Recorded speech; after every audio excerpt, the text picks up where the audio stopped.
Friends, మేము నంద్యాల జిల్లాలోని ఆవుకు విలేజ్ దగ్గర వెళ్తున్నప్పుడు మాకు ఒక చోట ఆ బోర్డు కనపడింది. ఆ బోర్డు లో శ్రీ రామలింగేశ్వర స్వామి దేవస్థానం ఇక్కడ నుంచి అంటే ఈ కొండల నుంచి వెళ్తే 2 కిలోమీటర్ల దూరంలో ఉంది అని రాశారు. ఆ దారి వెంట వచ్చి ఈ దేవాలయాన్ని చేరుకున్నాం. ఈ దేవాలయం ముందర ఆవు సమాధి ఉంది. ఈ శివాలయంలో ఉండే ఆవు చనిపోవడం వల్ల ఆవుని ఇక్కడే పూడ్చి సమాధి కట్టారు.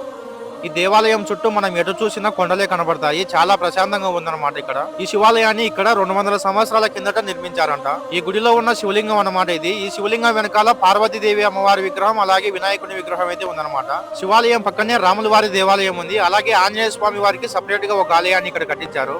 అక్కడ నుంచి శివాలయం వెనక్కి వస్తే వీరబ్రహ్మేంద్ర స్వామి వారి దేవాలయం ఉంటుంది. అలాగే వీరబ్రహ్మేంద్ర స్వామి వారి దేవాలయం పక్కనే మనకు రామలింగేశ్వర స్వామి జీవ సమాధి అని చెప్పేసి ఇక్కడ ఒక జీవ సమాధి అయితే ఉందన్నమాట.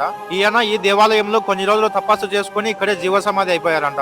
జీవ సమాధి పక్కనే ఇంకొక రూమ్ లో ఒక పుట్ట ఉంటుంది. ఇక్కడికి ఫ్రెండ్స్ తో గానీ ఫ్యామిలీతో గానీ వచ్చి ప్రశాంతంగా స్వామి వారిని పూజించుకొని వెళ్ళొచ్చు. ఎలాంటి డిస్టర్బెన్స్ ఉండదు.